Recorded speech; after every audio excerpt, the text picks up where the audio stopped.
본장은 이스라엘 백성이 전쟁할 때에 전쟁에 임하는 태도와 전쟁 수행의 기초에 대해서 말씀한 거거든요. 그래서 이제 이스라엘에게는 전쟁이라는 것은 뭐냐면 항상 전쟁 시에는 하나님께 자문을 구해야 되는 것이 이스라엘 백성의 특징이고요. 그 다음에 그러면 이스라엘 백성의 이제 자문을 구하고 허락을 받고 가면은 이스라엘 백성이 치르는 전쟁 안에 하나님이 항상 개입을 하시고 같이 하신다. 그래서 이스라엘 백성들은 전쟁을 할 때 군사력이 중요한 게 아니라 그래서 얼만큼 하나님을 맞이할 수 있느냐는 거룩성이 중요하다는 거예요. 왜냐 그러면 이스라엘 백성들은 하나님의 참전이 허용되고 참전하시겠다는 그런 전쟁을 하는 거기 때문에 이스라엘이 친히 싸우는 게 아니고 하나님이 싸우신다. 그래서 하나님께서 성령, 우리로 말하면 성령이죠. 성령이 그곳 함께 하시기 위해서는 사람들의 그 마음의 깨끗함, 또 마음의 거룩함이 상당히 중요한 것이지 그들의 어떤 말과 병기와 또는 그 창과 칼이 중요한 게 아니다. 그렇잖아요. 그래서 이제 그 본장은 이제 그러한 것들을 쭉 보여주고 있는 것이죠. 이스라엘 백성들의 어떤 그 전쟁의 수행 방법을 보여줍니다. 첫 번째 1절에 보니까 나가 대적과 싸운다. 대적과 싸운다 할 때 그 대적은 누구겠습니까? 가나안 땅의 원주민들이겠죠. 원주민들. 이들은 당시 하나님을 거역하고 하나님의 진노가 목 끝까지 차오른 상태이다. 그렇죠? 차오른 상태이다. 우리는 지난번에 말씀드렸지만 이스라엘 백성이 가나안 땅에 들어가니까 가나안 땅에 있는 그 족속들을 하나님이 싹 청소했다. 이런 개념으로 보면 안 된다. 언뜻 보면 그렇게 보이지만 메커니즘 자체는 그렇게 보여요. 근데 사실은 안으로 들어가게 되면은 그들은 진멸을 받을 만큼 악을 쌓은 민족들이다. 진멸을 받을 만큼 악을 쌓은 민족들이다. 우리로 말하면은 연쇄살인범들로만 이루어지는 전체가 그 사람들은 그러잖아요. 이제 문명이 발달하니까 사람들이 더 안 좋아지고 옛날 그 자연의 상태 있잖아요. 옛날 자연의 상태 들어가면은 사람이 더 순수하고 깨끗하고 그렇다 생각하잖아요. 여러분 천만의 만만의 말씀이에요. 옛날 자연의 상태 들어가면은 못 보던 애가 자기 동네 오면 두들겨 팼어요. 여러분 혹시 그런 경험 있나요? 저희가 시골에 살면 저희가 이 시골도 급이 있거든요. 시골도 급이 있어요. 읍내가 있고 어디 읍내한테는 명함도 못 내밀 립단이 애들이 있어요. 얘네들은 여러분들이 시골에 살아보면 알지만 읍내하고 걔네들하고는요 몇 단위 밑에 애들하고는요 여기 어떨까요? 강남하고 저기 충청도 애들하고 비교라고 할 수 있을까요? 강남하고 강북도 아니에요. 강남과 충청도 어디 두메산골 애들하고 비슷해요. 그 차이가. 그래서 저는 이 읍내에 살았거든요. 읍내. 아주 이렇게 귀한 그런 아이였죠. 그래서 이제 가끔 가다가 이제 중학생 친구들 따라서 이제 중학교 다니는 애들은 저기 이제 아버지 어머니가 글쎄요 농사만 짓는 그러한 집들 가보면은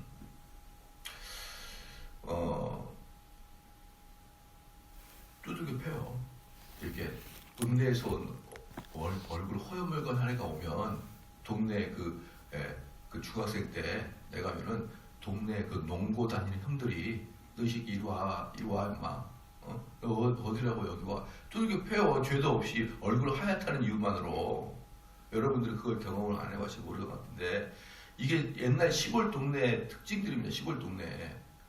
그러니까 사람들이 도시에 가면은 또 사람들이 더 타락하고 시골에 가면은 나쁜 놈 좋은 사람이라고 생각하는데 제가 보는 시골은요 나쁜 사람들의 향연입니다. 나쁜 사람의 향연이에요. 예의와 도덕도 없어요. 이유도 없습니다. 근데 더 올라가게 되면 옛날에 토인들 그 지푸라기 같은 걸로 옷 입고 다니는 데 가면은 어때요? 모르는 애가 들어오면 식인해버려요. 식인종이 되는 거예요. 잡아서 먹어요. 그렇기 때문에 우리는 언뜻 보기에 그런 그 토인들이 더 깨끗할 것 같지만 안 그래요. 시민이 훨씬 깨끗합니다. 왜? 시민들은 모르는 사람과 같이 살고 문명이 발달하기 때문에 살아가야 되는 법칙도 학교에서 배우고 나랑 다른 종자들을 만날 때 대할 때 어떻게 대해야 될 것인가에 대한 걸 다 배우기 때문에 오히려 도심에 있는 사람들이 훨씬 깔끔합니다. 사람을 대하고 더 좋아요. 그게 아시겠죠? 그래서 여러분들 가끔 보면은 여기 있는 분들은 이미 이제 그렇게 생각하시지 않겠지만 야 은퇴하고 내가 시골에 가 살아야지 이제 그런 분들이 계셔요. 근데 대부분 다시 실패하고 다시 서울로 옵니다. 그리고 왜 그러냐 그러면 그 시골에 계신 할머니들이 보통 이 마음이 꼬여 있는 게 아니에요. 보통 꼬여 있는 게 아니라서 얼마나 뒤에서 숙덕숙덕 거리는지 그냥 너무나도 싫다고 다시 올라와요. 무슨 말인지 아시겠죠? 그래서 우리가 언뜻 보기에는 순수하게 사는 사람들이 뭐예요? 괜찮은 것 같지만 사실 그들 속에는 악이 이만큼 차 있어요. 그래가지고 여기 가나안 사람도 어때요? 가나안 민족들도 하나님 보시기에 악이 목구멍까지 차오르는 그런 민족이거든요. 그렇기 때문에 얘네들을 싹 쓸어버려야 되는 거예요. 이스라엘 백성들이 가기 때문에 싹 가나안 땅에 있는 족속들을 쓸어버린 게 아니고요. 이스라엘 백성들이 애굽에서 출애굽하여서 출애굽할 때 뭐라고 했냐면 이제 그들의 죄가 관영하였으므로 너희가 나오라 이 말이에요. 이스라엘 백성이 나오니까 쓸어버리는 게 아니고 이스라엘 백성들이 이들이 죄인이기 때문에 다 쓸어버릴 만큼이나 악하기 때문에 그때야 비로소 이스라엘 백성이 출애굽하는 거예요. 그래서 우리가 그들을 그 20장 1절에 네가 나가 대적과 싸우려 할 때에 그때 대적에 대해서 가나안 땅에 있는 그런 엄청난 족속들을 하나님이 싹 쓸어버리는 것은 우리로 말하면 연쇄살인범들을 싹 쓸어버리는 다 감옥에 가둬버리는 그런 것과 똑같은 거기 때문에 잔인하다 그렇게 생각할 필요가 일절 없는 거예요. 그래서 대적과 싸우려 할 때 말과 병과 민중이 너보다 많을 볼지라도 여기서 이제 뭐냐 그러면 이스라엘 백성은 400년 종살이 했죠. 40년 광야에서 지칠대로 지쳐 있어요. 지칠대로 지쳐 있는데 여러분이 이 이스라엘 백성을 가만히 보면 동물들을 엄청 끌고 다니거든요. 그렇죠? 동물들을 엄청 끌고 다니는데 소, 양, 염소, 비둘기 이런 애들은 엄청 끌고 다니는데 자세히 보면 말이 없어요. 말이 없는 거거든요. 그러니까 이 말은 뭘 의미하는 겁니까? 군사력을 의미하죠. 이스라엘 백성들은 전투 대형이 아니고 그 가축들은 제사를 위해서 데리고 다니는 거예요. 이스라엘 백성은 애시당초 뭐가 없는 거예요? 전투력이 없는 겁니다. 그것도 40년을 광야에서 지칠대로 지치고 400년 동안을 종로로 했으니 무슨 군사훈련을 했어요. 오합지졸이죠. 그런데 그 당시에 최고의 나라들, 예를 들어서 애굽 또는 이런 그 가나안 땅에 있는 군사들, 이런 세속적인 최고의 군사들은 기병, 보병이 확실히 보장돼 있고 특별히 말과 장갑차 있잖아요. 말과 마차는 그들의 전투력의 상징이었습니다. 여러분 상식적으로 아실 거예요. 그래서 그 로마 영화도 보면은 어때요? 먼저 전투력이 강한 그 말, 3마리, 4마리 끌고 있는 마차 있잖아요. 탁 출발해가지고 일단 한번 쫙 싹쓸이합니다. 그 다음에 뒤에 보병들이 쫓아와가지고 탁탁탁탁 불 맞춰놔가지고 방패 들고 이제 끝내는 거예요. 그러니까 이 기병과 이 마차들은 병거와 말과 병거들은 그 당시에 군사력의 상징인데 이스라엘 민족들은 없어요. 그게. 그러니까 그런 말과 병거를 보고 민중이 뭡니까? 그들의 군사를 딱 보고 그들을 두려워 말라는 거예요. 그들을 두려워 말라. 왜 두려워 말라냐면 너희들 잘 생각해 보라는 거예요. 가나안 그 족속보다 더 강한 애굽에서도 너희를 인도해 내시는 하나님을 너는 기억하라. 그 하나님이 너희와 함께 할 것이다 이 말이에요. 그렇기 때문에 이스라엘 백성에게는 너희들이 강해서 너희들이 잘나서 전쟁하는 게 아니고 하나님이 너희들의 전쟁에 개입을 하시고 함께 하시니까 두려워하지 말라는 거예요. 왜? 생각해봐라. 가나안 백성보다 더 막강한 애굽에서 너희를 내가 구하지 않았느냐. 너희들이 홍해를 건너게 하지 않았느냐. 또 너희들이 광야 40년 돌아봐라. 40년 동안 하나님 말씀에 불순종해서 죽은 사람은 있어도 물 없어서 밥 없어서 죽은 사람 있냐? 40년 동안 그 많은 사람 200만 명 사람들이 굶어서 죽거나 물 없어서 죽지 않았어요. 불순종해서 죽었죠. 받지 않느냐. 하나님 전능은 하나님이니까 두려워하지 말라. 또 보겠습니다. 너희가 2절에 너희가 싸울 곳에 가까이 가거든 제사장은 백성에게 나아가서 고하여 그들에게 이르기를 이스라엘아 들으라. 너희가 오늘날 너희의 대적과 싸우려고 나왔으니 마음에 겁내지 말며 두려워하며 떨지 말며 그들로 인하여 놀라지 말라. 4절에 너희 하나님 여호와는 너와 함께 행하시며 너희를 위하여 너희 대적을 치고 너희를 구원하시는 자신이라 할 것이며. 자, 여기서 말하는 게 뭐냐 그러면 그들에게 두려워 말라는 거예요. 그러면 이것은 두 가지입니다. 위로가 있어요. 위로. 두려워 말라. 전쟁 앞에 두려워 말라. 두 번째는 책망이에요. 너희가 두려워하는 것은 하나님을 없이 여기라는 것이에요. 너희 눈에는 그들이 엄청 강하게 보이지, 엄청 무서워 보이지. 그런데 왜 너희 눈을 들어서 그 군사들, 그 가나안 땅에 있는 군사들보다 비교도 할 수 없을 만한 여호와를 보지 못하냐 이 말이에요. 보지 못하냐. 그래서 그 다른 말로 뭡니까? 전쟁에 나갈 때 두려워하지 않는 것은 내가 하나님을 의지한다는 다른 말이에요. 그렇기 때문에 내가 전쟁에 나갈 때 두려워한다는 것은 내 마음속에 뭐가 없는 겁니까? 하나님을 향한 신뢰가 없는 거예요. 그렇기 때문에 여기서 말하는 두려워 말라는 전쟁에 앞서는 이스라엘 백성에게 위로도 되지만 또 두려워한다는 그 자체가 너희들이 얼마나 하나님을 가벼이 여기고 믿음이 없느냐 그걸 보여주고 있는 것입니다. 그래서 이스라엘 백성들은 전쟁에 참여할 때 두려워하는 자들이 첫 번째로 제외됩니다. 저 군사에서. 첫 번째로 군사에서 제외가 되는 거예요. 왜 그러냐? 만약에 그 군대 안에 그래서 이스라엘 백성들은 이스라엘 군대는요 많은 군대 많은 군대를 요구하는 게 아니라 정예 부대를 요구하고 있어요. 정예 부대를. 하나님은 보이지 아니하시기 때문에 하나님을 믿는 그 눈에 보이는 군사력 있잖아요. 말과 병거들이 있을 때는 눈에 보이기 때문에 믿음이 필요 없는 거예요. 눈에 보이기 때문에. 그런데 하나님의 군사들은 눈에 안 보이시는 하나님을 믿어야 되기 때문에 철저히 믿음이 필요합니다. 근데 눈에 보이지 않는 하나님을 믿고 신뢰하는 마음으로 군대에 들어왔는데 어쨌든 인간들은 다 똑같아요. 그죠? 눈에 보이지 않는데 어느 누가 한 명이 두려운 마음을 툭 내던지면은 그것은 금세 전파가 됩니다. 금세. 제가 어제도 설교 시간에 말씀을 드렸는데 좋은 것은 그렇게 노력을 해도 안 되는데 안 좋은 것은 살짝만 내비쳐도 금세 전염이 돼요. 전염이. 배우지도 않아도 금방 됩니다. 여러분들이 외국어를 공부할 때 한번 생각해 보십시오. 학교에서 탁 한 다음에 끝난 다음에 또 문장을 통째로 외워요. 통째로 외워요. 그래도 미국인 앞에 가면 아무것도 생각이 안 나거든요. 그런데 쪼매만한 초등학교 1, 2학년들도요.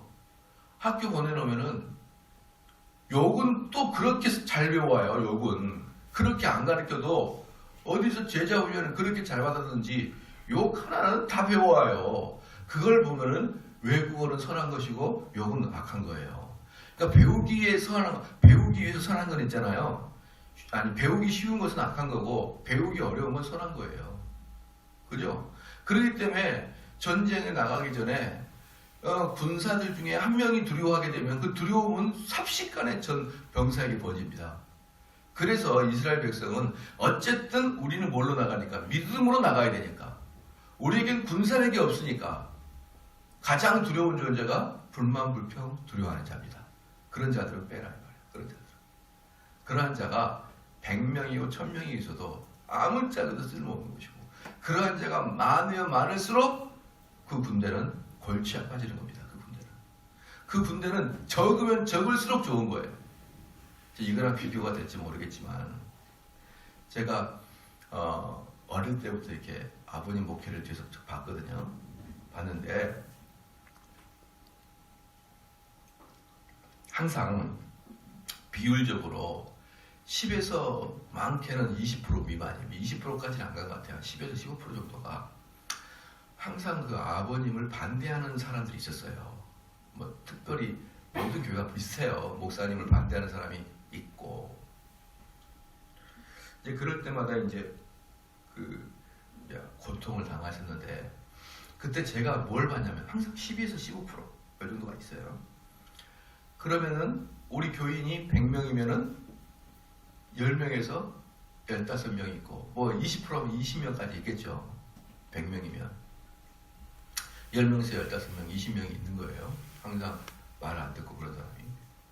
1000명이면요 100명에서 200명이 있는 거예요. 아버님을 대적하는 자가 100명에서 200명, 10,000명이면 1000명에서 2000명이 있는 거예요. 그렇죠? 그래서 저는 그것을 어릴 때부터 보고 자란 사람이라 저는 교회 숫자 많은 것을 추구하지 않아요. 절대로. 뭘 추구하느냐? 저랑 똑같은 가지고 있는 사람, 똑같은 생각을 가지고 있는 사람 1000명, 2000명을, 그런 사람이 1000명, 2000명 되길 원하지. 10,000명, 20,000명이 되길 원하지.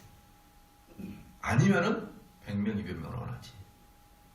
나랑 생각이 다르고 나를 공격하는 사람 100만 명 중에 10만 명, 20만 명을 적으로 두고 싶지 않거든요. 무슨 말씀인지 아시겠죠? 그래서 저는 목회하는 방침 자체가 뭐냐 그러면, 제 설교나 가르침에 동의하지 않으면 가라는 거예요. 잊지 마라. 왜? 문 열고 나가면 웰컴하는 교회 수없이 많거든요. 그 교회 가라 이 말이에요. 가라. 여기 앉아서 복창거리 하지 말고. 할렐루야. 제가 말했죠. 여기랑 꼭 비교가 될까 안 될까 모른다 이 말이에요. 그런데 교회에서 목사님 어쨌다, 장로님 어쨌다 속덕거리에서 나오기 시작하게 되면 그 교회는 콩가루 되는 건 시간 문제예요. 그래서 얼마든지 저희 교회에서 다니다가 저랑 빠빠이 하는 것처럼 쉬운 교회는 없을 거예요. 얼마든지 듣다가 자기가 힘들고 도저히 안 되겠다 싶으면은 여러분 나가는 게 사실 저에게는 큰 도움이 되네요. 저에게는. 저는 그런 분들을 모시고 목회를 하고자 하는 마음이 0%밖에 없어요. 같이 가고 싶은 생각이 전혀 없습니다. 왜? 시간이 지나면은 교회가 사이즈가 커지면 대적자가 많아집니까? 그리고 제가 지금까지 쭉 보는 것은 그 목사님을 존중하는 사람들은 전반적으로 순해요. 근데 대적하는 자들은 조직적으로, 체계적으로 또 강합니다. 그래서 그들이 10%, 20%밖에 안 돼도요, 전체 교회를 좌지우지할 수 있어요. 그렇기 때문에 저는 마음이 맞는 사람 100명이 더 좋지. 예? 전체가 100명밖에 안 되더라도 마음에 맞는 사람 100명이 좋지. 마음이 맞는 사람 900명하고 마음에 맞지 않는 사람 100명이 섞여 있는 그런 1000명은 싫습니다. 여러분. 그래서 이스라엘 백성들에게 너희들 중에 두려운 자를 먼저 제해버려야 될까요? 먼저. 그들이 있으면 어떻습니까?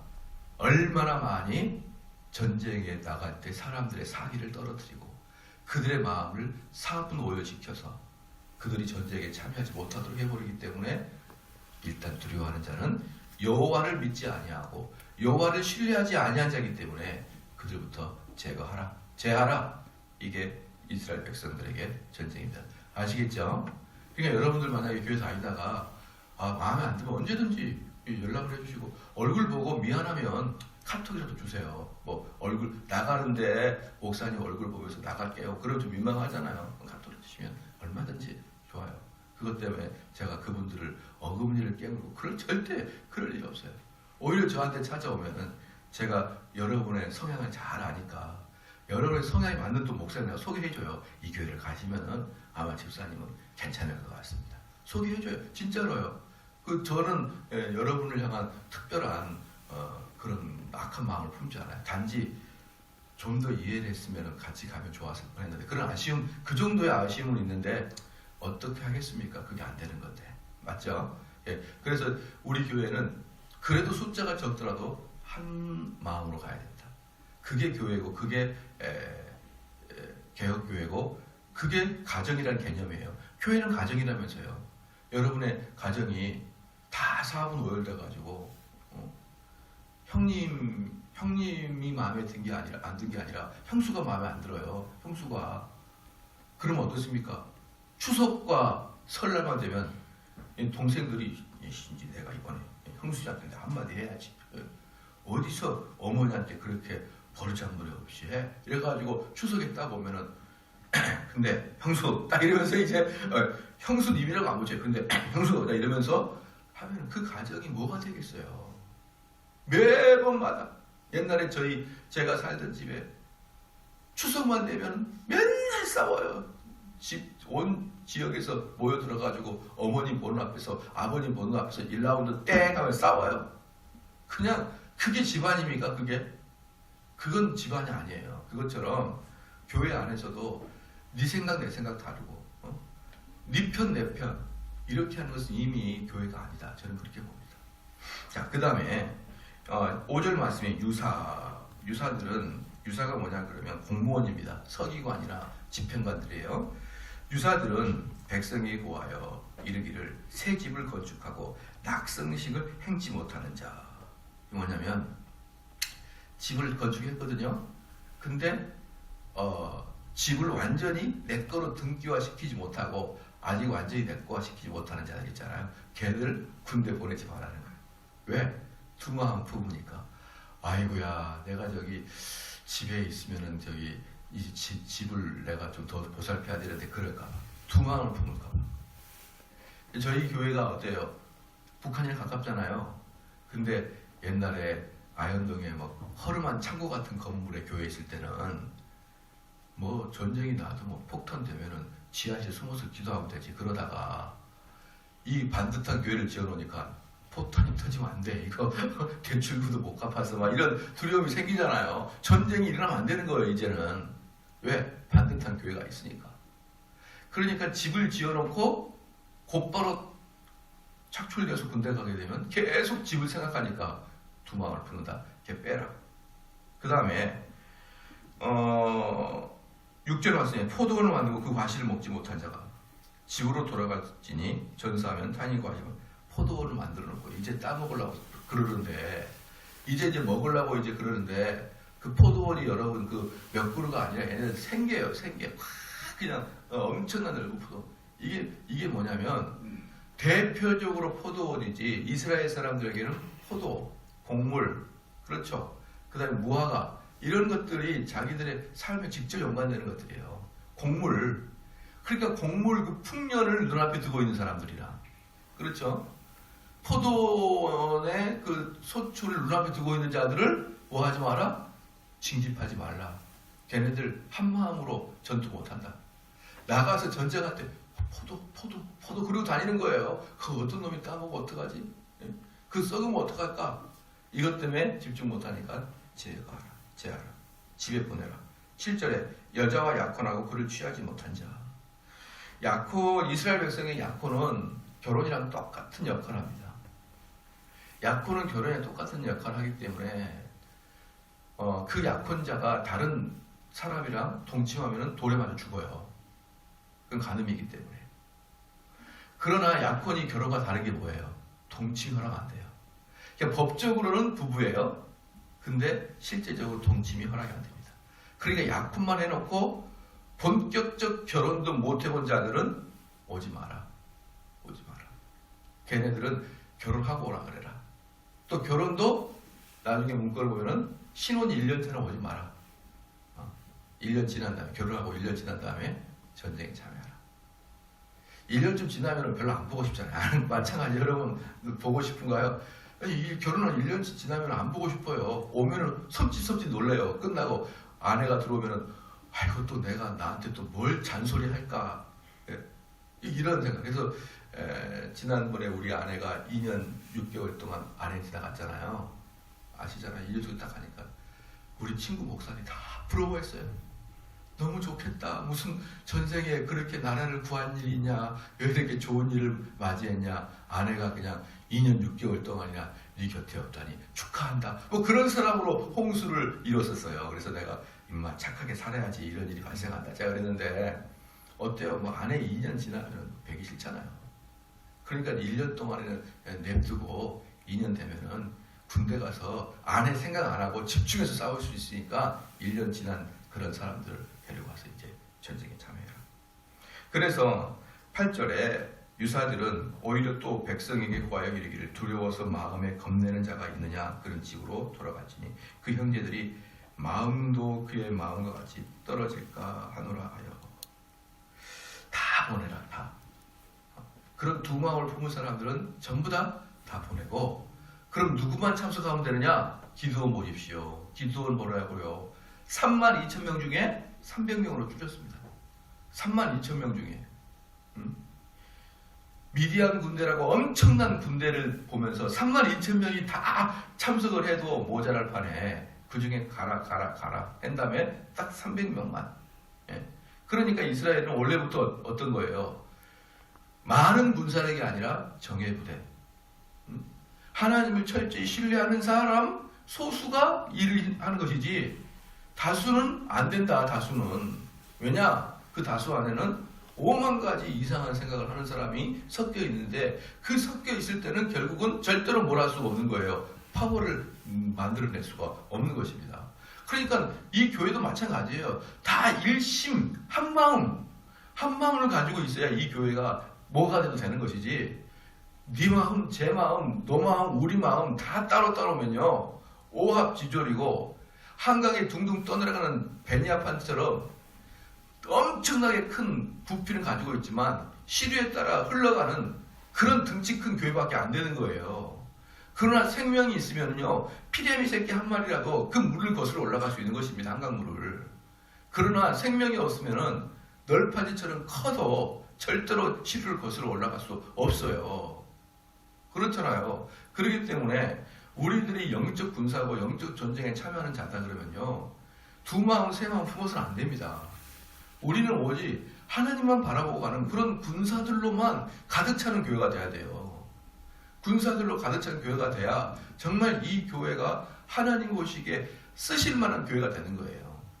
그런 다음에 봐보십시오. 9절 봐봐요. 백성에게 이르기를 필한 후에, 보십시오. 이렇게 다 한 다음에, 이걸 다 필수적으로 다 이룬 다음에 그 다음에 뭡니까? 군대의 장관을 세워 무리를 거느려. 그런 다음에야 비로소 군대 장관을 만드는 거예요. 이게 여러분 이게 원칙입니다. 우리 교회도 마찬가지예요. 철저하게 그런 자들로 선별을 한 다음에 그 다음에 전쟁을 준비하는 거예요. 전쟁을 준비하는.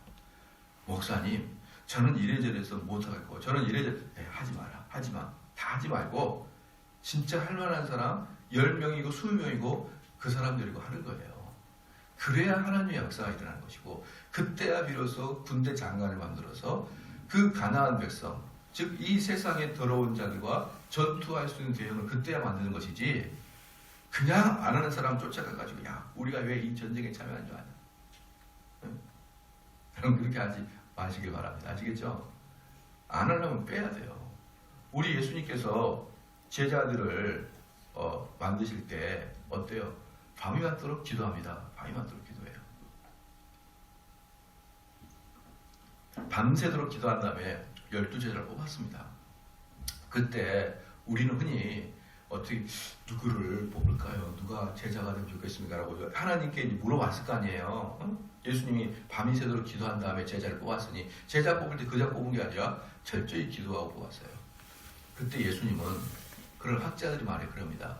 예수님은 누구를 제자를 뽑을까를 기도한 게 아니고 누구를 잘라낼까를 기도했다라고 하는 거예요. 왜냐 그러면 그때는 이미 예수님을 따라다니는 사람이 구름대처럼 많았거든요. 구름대처럼 많은 사람 중에 예수님은 누구를 제자를 뽑을까는 다른 말로 누구를 빼내고 어떤 정의 이유로만을 남겨둘까 이걸 생각한 거예요. 그 많은 사람 중에 그 많은 제자들이 따라온다고 하는 사람 중에 보십시오. 그럴 때 우리 주님이 나를 따르라 할 때 어때요? 베드로가 속히 배와 그물을 버려버리고 세리 마태가 속히 주님을 따랐어요. 안 되는데 주님 좀 생각해 볼게요. 그런 사람이 아무도 없었어요. 말이 떨어지자마자 오케이 따라가겠습니다. 이런 사람으로 12를 뽑은 거예요. 이런 사람으로. 똑똑하니까 네가 말 잘하니까 찾아가서 우리 주님이 야 우리가 같이 한번 이 세상을 엎어보자. 응? 이 더럽고 악한 이 세상을 복음을 엎어보자. 그렇게 설득해가지고 한 거 아니에요. 나를 따르라. 네 따르겠습니다. 그렇게 12명만 있으면 세상을 바꿔버려요. 세상을 바꿔요. 그러니까 우리가 신앙생활 할 때 이런 원리 분명히 가져야 됩니다. 안 하겠다는 사람 설득해가지고 하지 말고 정말 그냥 놔둬도 미꾸라지처럼 쭉 거슬러 올라갈 수 있는 그런 생명이 있는 자들로 가십시오. 그렇죠? 그러면은 만약에 이 교회도 정말 그런 사람 10명만 있으면은 삼성이 무슨 뭡니까? 이 삼성이 뭐예요? 그냥 대한민국도 뒤집어 버리는 교회가 나오죠. 그런 사람 10명만 있어도. 그렇잖아요. 그렇기 때문에 우리는 이래저래 안 되고 참 그 사람은 하나님께 열중하기 어려운 환경이고 지금 말 들어보니까 어려운 거 같네. 그런 식으로 마음을 넉넉히 써주는 그런 목회자가 아니라 정말 허리를 바짝 조이게 하고 정신 바짝 차리게 해서 좌로 우러나 보지 않고 오직 표대를 향해서 달려갈 수 있는 그런 군사들을 키워내는 이 교회가 되는 것입니다. 여러분이 그러한 병사가 되기를 주로 축원합니다. 네, 기도하겠습니다. 하나님 아버지 참으로 감사합니다.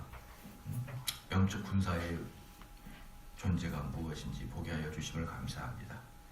여러 가지로 두 마음을 품는 자들을 돌려보냈지만 그 상황과 여건들을 대표적으로 몇 가지만 보내줬을 뿐이지만 그러나 그 말씀 속에서 결국 하나님과 또 이 세상을 향한 두 가지 마음이 있는 자들이 모두 하나님의 군사에서 이탈되고 탈락된 것을 보게 하여 주심을 감사합니다.